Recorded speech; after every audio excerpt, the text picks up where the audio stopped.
The real reason the original Power Rangers were fired. That was recommended to me on YouTube the other day. Let me see.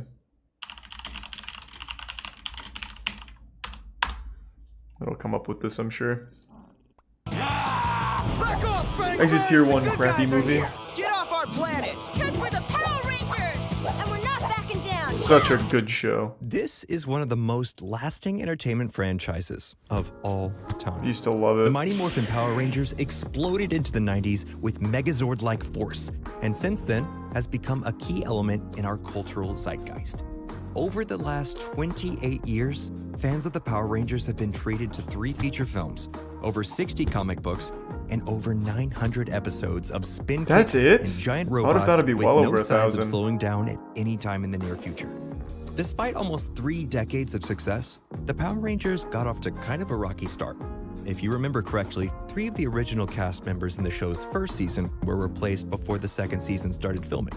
Austin St. John, Twee Trang, and Walter Emmanuel Jones, aka the original red, yellow, and black Power Rangers.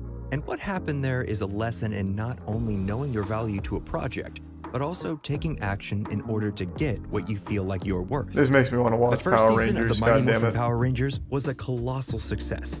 I This watched is the huge for a Cyclone television Ranger show movie and so many often times. huge for all the actors involved. Success means more.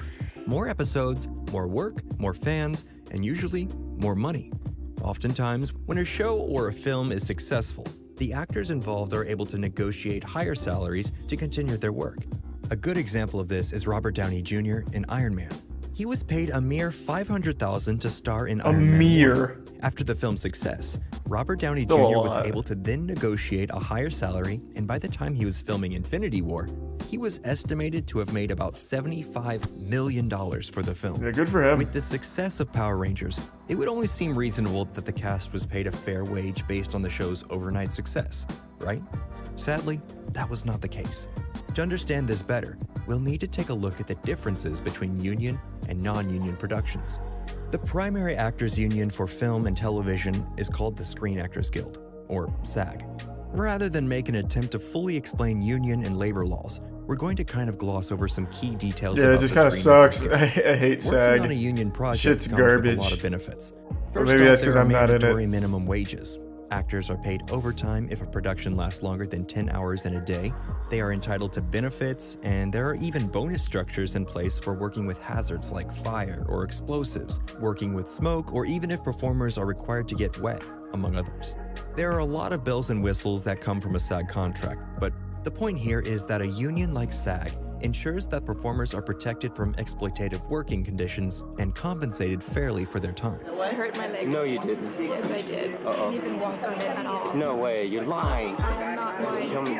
Mighty Morphin Power Rangers was a non-union production, Oh, meaning nice. that nobody working on the show was ever part of the Screen Actors Guild.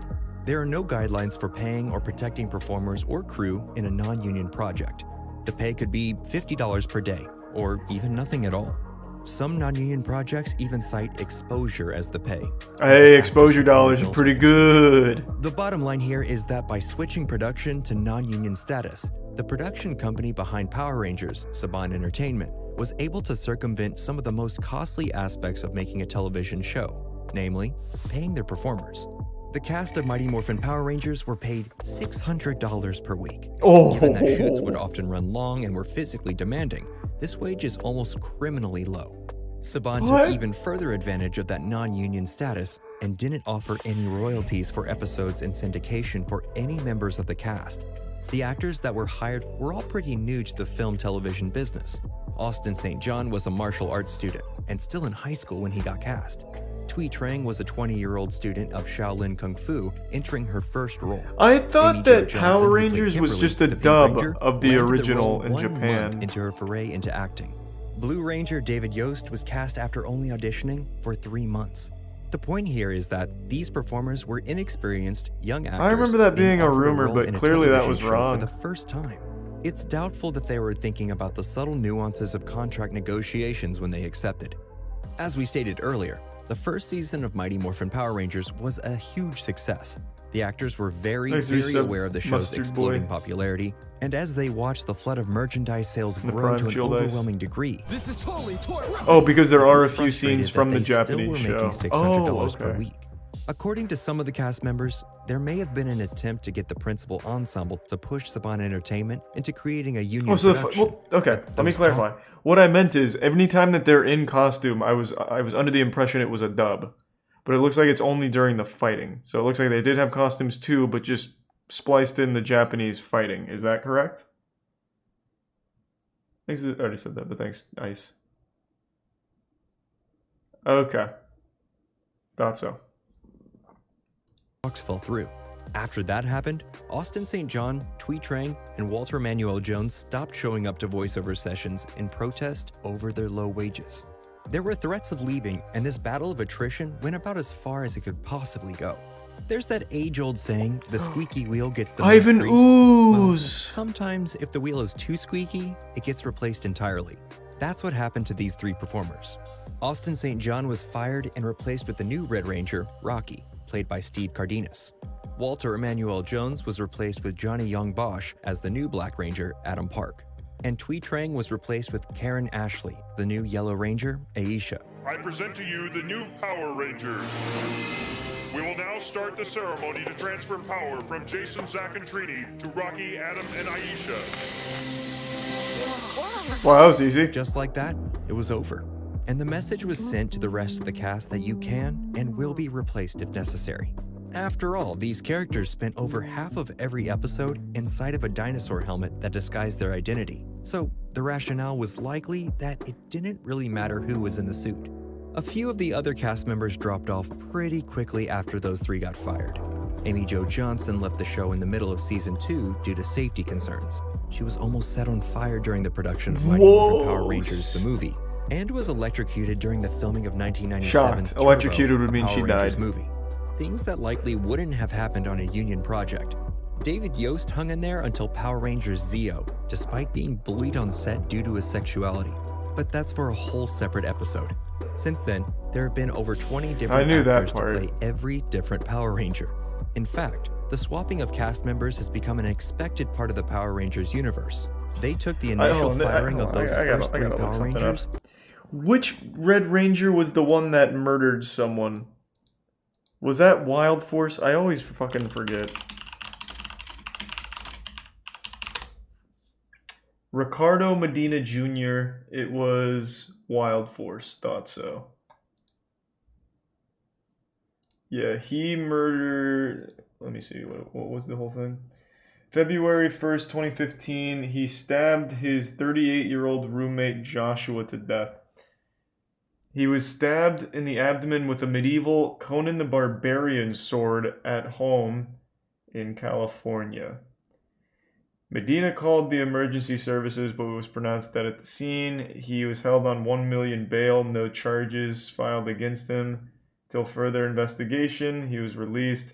He claimed to have stabbed Sutter in self-defense after he forced the door open of Medina's bedroom, into which Medina and his girlfriend had retreated after an argument between Medina and Sutter.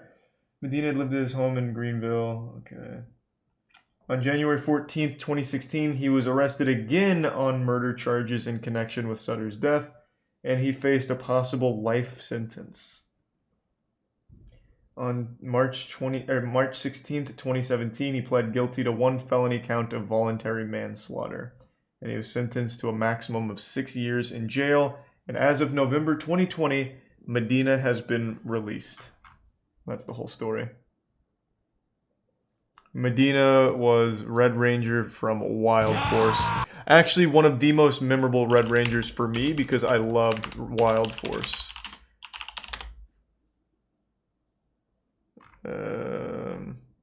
This guy. It had the best intro.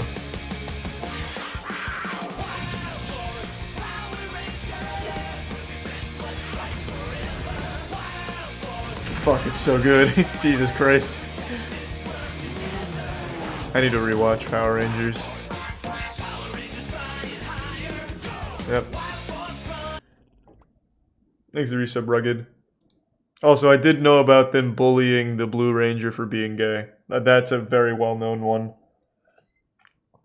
Power Rangers was pretty fucked up early on. I didn't know about the Pink Ranger nearly being set on fire, though. What was her name? Kimberly Jo something?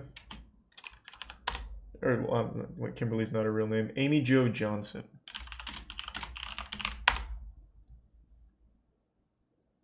She's 50? She still looks like she's like 30 years old at most. Holy fuck. Good for her. That's that fucking Mighty Morphin genes right there.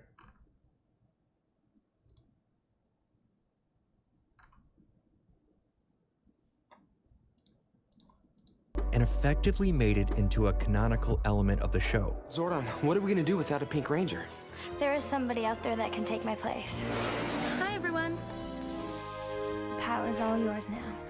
It continues to serve the show well in terms of keeping things fresh and also eliminates any leverage that a cast member might be able to use against the production company. In 2018, after Hasbro acquired Power Rangers from Saban, it was announced that the show was moving toward hiring union performers. But still, that's almost 25 years of getting away with dramatically underpaying your performers. That's actually fucking crazy. It's part of the reason that there is a necessity for agents, managers, and labor unions in the entertainment industry. Hope you have a great lot birthday. of this comes down to what is in the writing. Or, non-union happy birthday to contracts your can mom. have tricky language, and in them, Tell her happy performers birthday. may sign their rights to overtime away. They may waive their rights to getting paid for rehearsals and not even know it. Whatever the case may be, your personal value isn't determined by a contract or a membership to a fancy union or anything like that. Your personal value is determined by you and you alone. In the case of the Power Rangers, these performers felt like they were worth more than $600 per week, made a stand, and ultimately were cut loose. But just because they were fired doesn't diminish their value. Despite getting replaced on the show, Austin St. John and Walter Emmanuel Jones are still making appearances at conventions across the nation. Amy Jo Johnson has found success as a filmmaker. She successfully crowdfunded her first feature film, The Space Between, in 2017. David Yost started his own clothing company back in Texas. Heck, even the voice of Alpha, Richard Horvitz, has gone Wait, what? legend as the voice of Zim, He- Nickelodeon's Invader Zim. I had no idea he was In Alpha. an industry that is constantly taking advantage Wait, of that's its nuts. performers, sometimes the only person you can really trust is yourself. And that's it for today's episode of Nerdstalgic. If you enjoyed it, press the like button down below. If you haven't yet done so, please also hit subscribe, and hopefully we'll see you all for our next video. That was much more interesting than I thought. I had no idea that they were just fucking abusing people there. Is the resub Len Moose?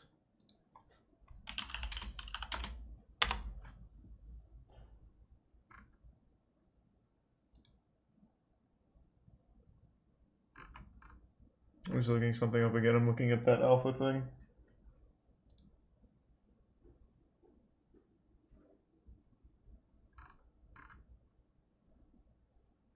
I also still cannot believe Amy Jo Johnson is 50. That blows my fucking mind.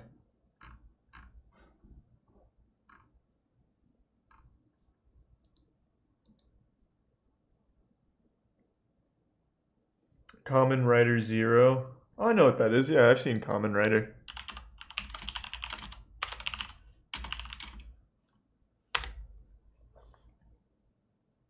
Yeah, it's a fun, goofy show.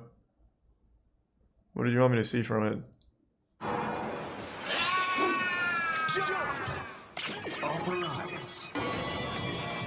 Okay. Coming in pretty hot.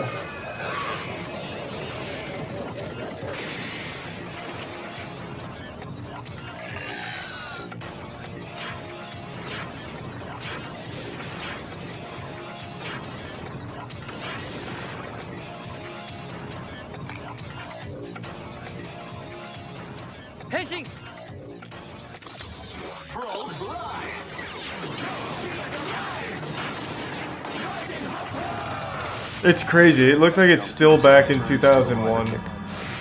That's so nostalgic.